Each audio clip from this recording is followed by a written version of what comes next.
Hello and welcome to Breath 101. I wanted to put together a short and hopefully informative video to get across the principles of how we breathe, how it can affect us both positively and negatively in a simple and understandable way.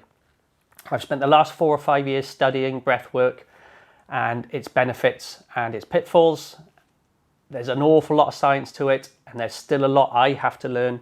But the very basics, the principles, if you understand them, then they can make a hugely beneficial impact into your day-to-day life, how you're feeling, your emotional intelligence, and also your performance. So starting off, I really like this quote from a guy called BKS Iyengar, who was responsible for bringing yoga to the Western world. And a lot of people put yoga and breathing together because it's the oldest movement practice that we know of that humans have done, anything from 5,000 to 7,000 years old. And at the very start of yoga, breath was the practice and then the movement followed. Whereas now modern yoga is a little bit different to the way yoga was originally designed. People now go to yoga for flexibility, mostly. There are still some practitioners who focus on the breath first and then the movement follows. But this quote basically says it all in a sentence. This is part of the quote, that the mind is the king of the senses and the breath is the king of the mind. Okay, so if you can take control of your breathing, that simple sentence explains almost the power that the breathing can have. So hopefully the slides I'm going to show you and the information I'm going to give you is going to open some questions for you and give you some stuff to practice at home too. So starting off with this, which of these do you think is the most important? We spend an awful lot of time talking about food, about nutrition, about supplements, and which supplement should I take for this, and should I eat more protein, and which diet should I do?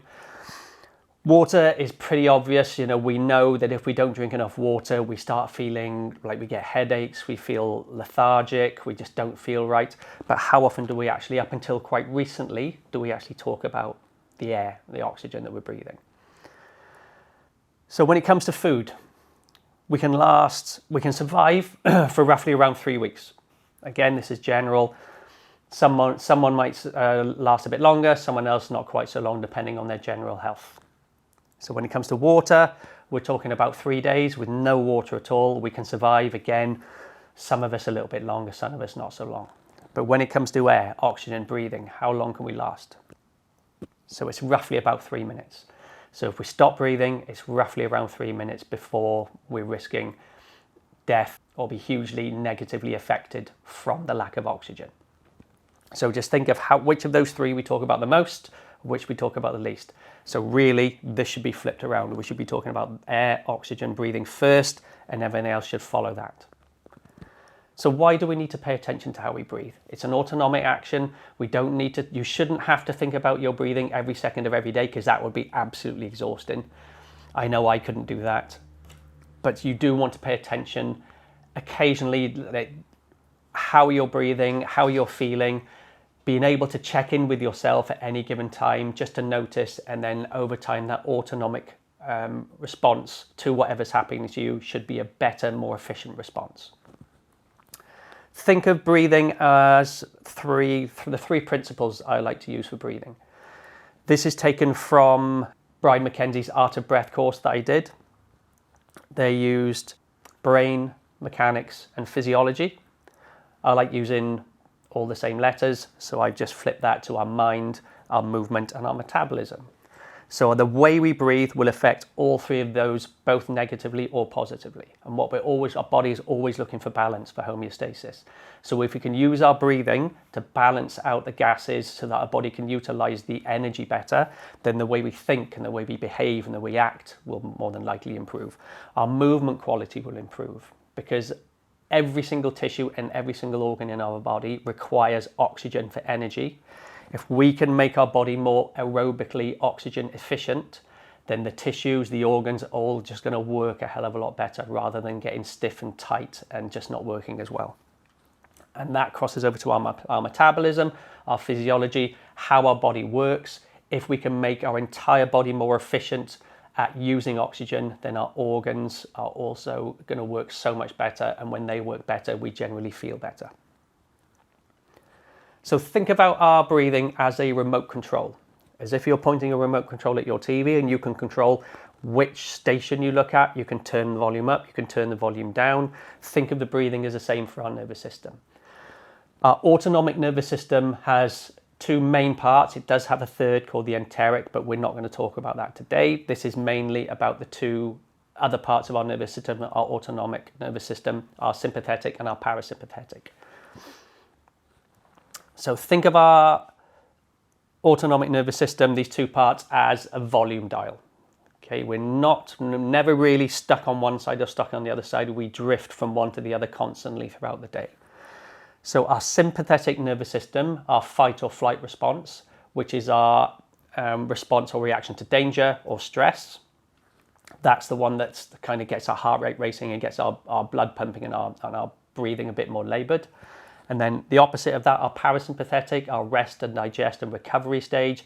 Think about when you're sleeping, when you're calm, when you're relaxed, when you're creative. That's where we want to sit most of the time throughout the day. And our sympathetic should be our reaction to something that happens to us. So the sympathetic nervous system, our fight-flight response, this prepares our body for stress or for danger. And like I said there, it activates the fight or flight response to whatever's happening in front of us. It increases our heart rate, it increases our blood pressure so that our blood can pump all that blood to our extremities, our hands and our feet to either run or fight. And it can have negative effects on our health if it's activated for too long.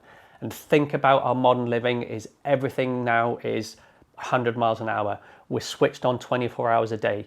We've got these on us constantly, so we know that we can look at whatever we want, we can buy whatever we want, we can watch whatever we want, and we never really turn off.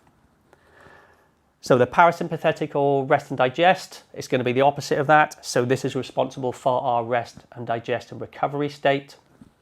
This promotes relaxation mentally and physically. Reduces our heart rate, reduces our blood pressure, and our breathing rate, also helps us digest food. And then the positive effects on this and our well-being, if we're activated regularly and sit in this position for most of the time, will have a hugely positive benefit on most of us.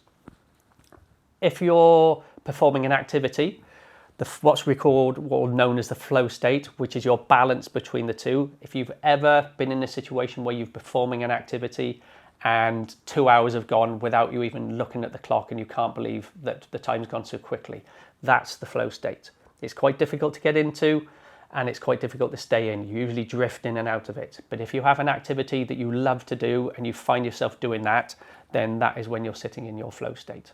So what the breathing will do will help us stay in one more than the other or drift from one to the other at will rather than just what feels like a random response to just anything that's happening to us. So this is where our breathing becomes that remote control and you can decide which of those states you want to be in at any time.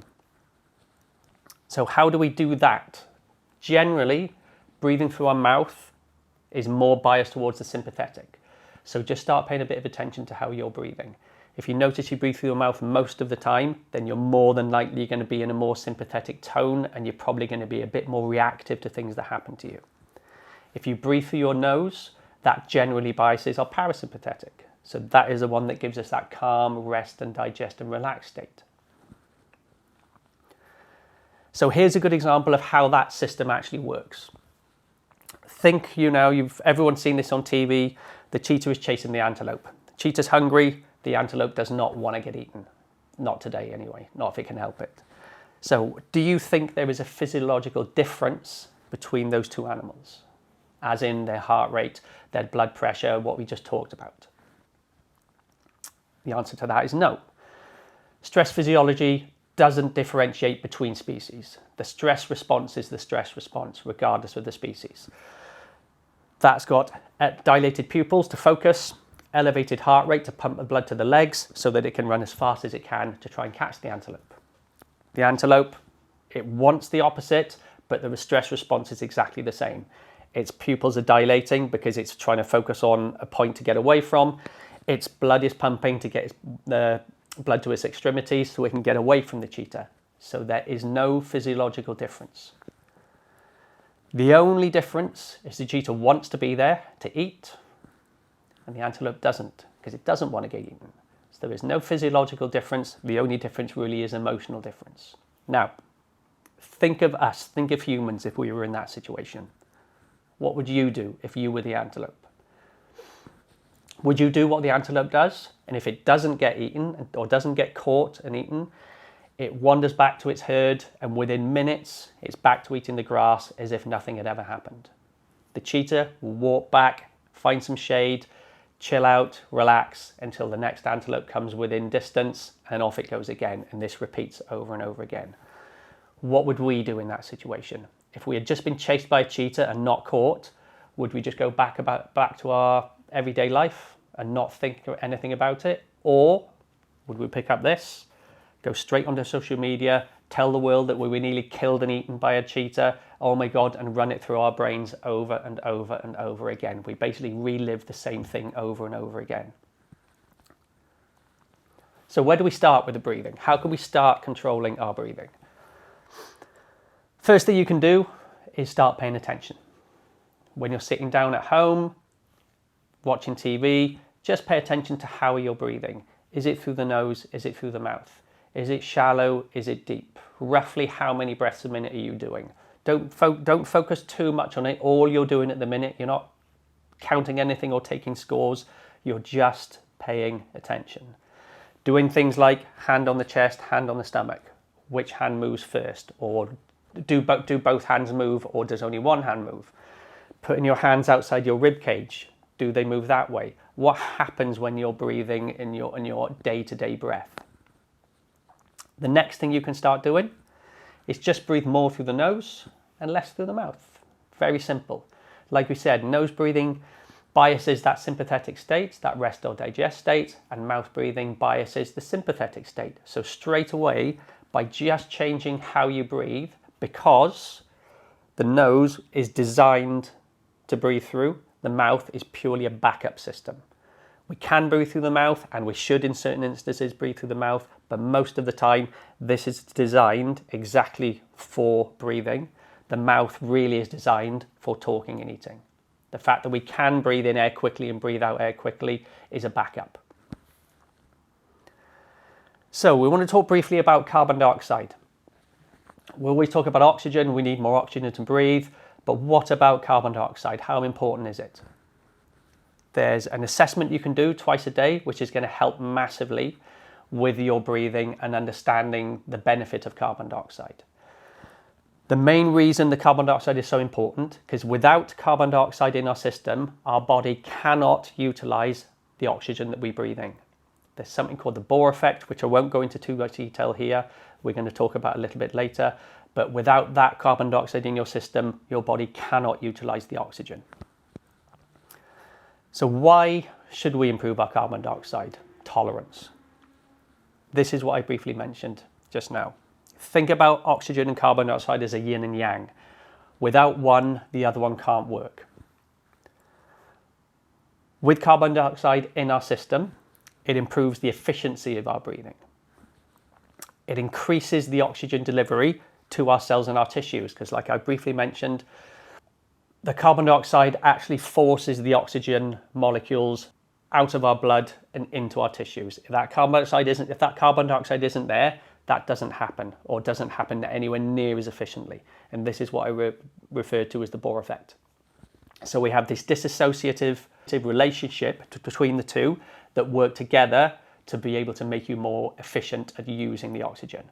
Because oxygen is used for energy, and every single tissue and every single cell and every single organ on our body needs that energy to work efficiently. So if you're not getting as much oxygen as you could into that cell's tissues and organs, then it isn't going to work as efficiently. So building your tolerance to carbon dioxide, or being able to hold more carbon dioxide in your system, means our body can use that oxygen more efficiently. It can help reduce anxiety and our stress levels, because when we breathe through our mouth quite quickly, where we're breathing in and breathing out very quickly, our body doesn't have the opportunity to use that carbon dioxide. And that's then we get into that sort of that sympathetic stressed state, because our body becomes less efficient at using the oxygen. The carbon dioxide helps regulate our pH levels in our blood. And our pH levels have got our pH levels are constantly being monitored by chemoreceptors in our carotid and aortic arteries. And if they're out slightly, your body will react and respond to that. It'll do what it thinks it needs to do, and that may not always be the right thing.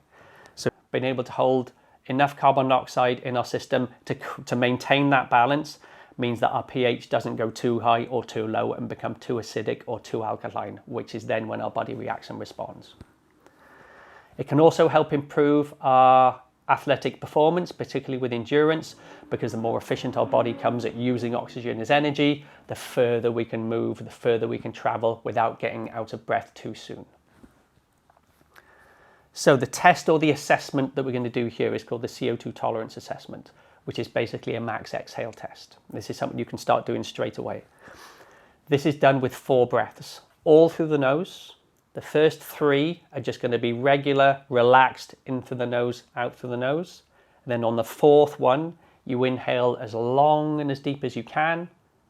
And then you set a timer and exhale as slowly as you can. And you time the exhale. With that exhale, as soon as you feel the urge to breathe or swallow or cough or anything like that, then it stops. I want to make clear, however, don't treat this like a competition. You're not trying to beat your score.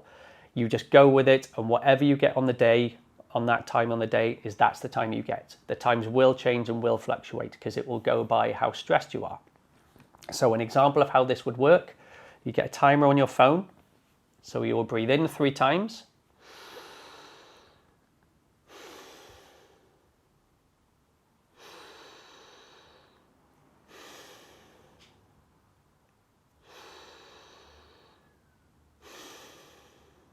Then on the 4th,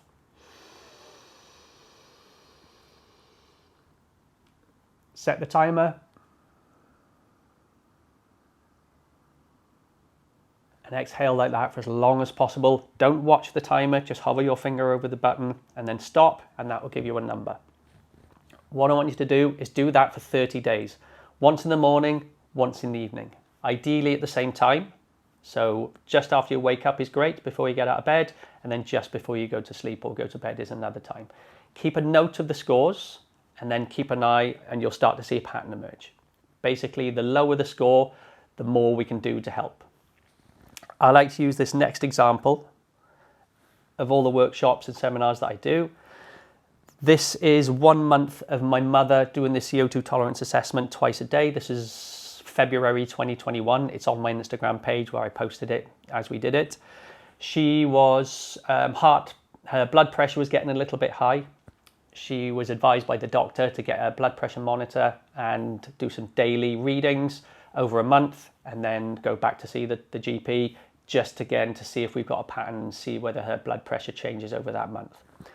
So I thought, great, this is an opportunity now for us to do some really simple things just to see if we can help without changing anything else. We didn't change her diet, we didn't change her activity levels. All we did was get her to do the CO2 tolerance test twice a day and breathe her nose a bit more during the day. These are the numbers.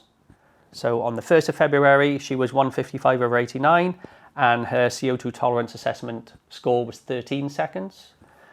Then on the 28th of February, the end of the month, her blood pressure had gone down to 139/78, and her CO2 tolerance assessment had gone up to 31 seconds. Obviously, this is just an N=1 experiment with one person, but I would say the only thing we changed through that month was paying attention to her breathing and doing the tolerance test. The reason the blood pressure probably went down is when you build up your tolerance to carbon dioxide, it actually is a vasodilator of your blood vessels, which means it opens them up. So by proxy, if those blood vessels open slightly, then the pressure is going to be less, so the pressure is going to drop. So in my opinion, that is more than likely why those numbers went down. So what that meant was she didn't have to go on statins, she didn't have to go on any potential medication. She can now manage that through her breathing. Finishing up, there's a lot of information out there about breathing. There's a load of methods. I would say at this point, if you're new to this, completely ignore any methods unless you really want to try them. But I would say start with all the things I've just gone through and start with this book by James Nestor. It's a fantastic book. If you get the audiobook, he also reads it, and it's a fantastic story of how he stumbled onto breath work, all the things he's done over the last 10 years, and the benefits he's found. It gives you a huge insight into the potential of breathing without focusing too much on any individual method. It's a great book, it's a great read, and I guarantee if you get that book, you will read it more than once. If you wanted any more information, then you can contact me through my email, coachdanoutcast@gmail.com. I'm on Instagram at the Anti-Fragile Movement, so feel free to send me a message and I will send you in the right direction of any more information. But I'm also running a 6-week course which will be going into much more detail, the things we've briefly gone through here. They're all done through Zoom, and each week we build on the previous week. You'll have homework to do. So by the end of the 6 weeks, you will have a much, much deeper understanding of how you can breathe to make your life better, be that improve performance, be that reduce anxiety and stress, be that improve your reactivity to things and become more responsive and less reactive, and just promote a general feeling of health, contentment and well-being. That's what I've seen in myself over the last 5 years, huge changes for the better. And I think this stuff is too important and too simple not to share with people. So hopefully this short presentation has made you a little bit more interested in the potential and possibility of what you can do yourself with your breathing. I just feel this stuff is too important not to share. So thank you for your attention. Hopefully you got something out of this. So thank you for your attention, and hopefully the information I've given you here might have planted some seeds for you to move forward and start paying a bit more attention to your breathing and looking into a little bit more and seeing how it could help you and your life.